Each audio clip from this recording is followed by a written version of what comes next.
کسی بھی وجہ سے گناہ نہ کرو، کیونکہ گناہ ہمیشہ رہے گا، وجہ نہیں۔ تھوڑی سی تکلیف اٹھا کر نیکی کر لیا کرو، کیونکہ نیکی ہمیشہ رہے گی، تکلیف نہیں۔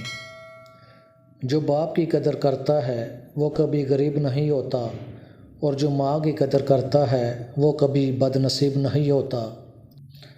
دنیا جہان کی محبت سے آپ کو کوئی فرق نہیں پڑتا، اگر یہ اس کی طرف سے نہیں جس سے آپ کو محبت ہے۔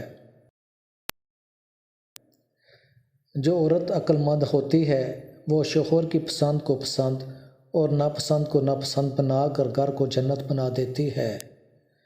اگر انسان صبر کرنے والا ہو تو اس سے کی گئی ہر زیادتی کا بدلہ عرش سے آئے گا۔ روٹھی ہوئی خاموشی سے بولتی ہوئی شکایتیں اچھی ہوتی ہیں۔ کہتے ہیں اگر شکایتیں خاموشی اختیار کر لیں تو فاصلوں کا سبب بنتی ہیں۔ کسی بھی نیکی کو معمولی نہ سمجھیں، کیا پتہ وہی آپ کی بخشش کا ذریعہ بن جائے۔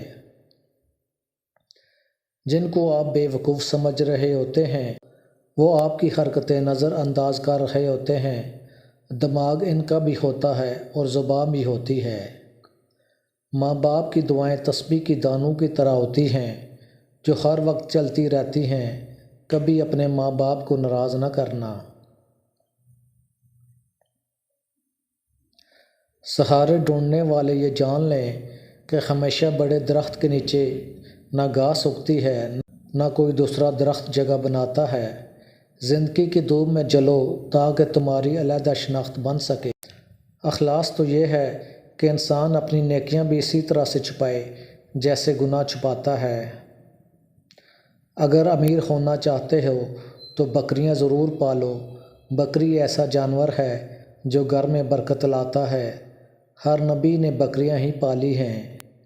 لوگ بیٹی سے کہتے ہیں گھر کی عزت خراب نہ کرنا، مگر بیٹے کو کوئی نہیں کہتا کہ کسی کے گھر کی عزت نیلام نہ کرنا۔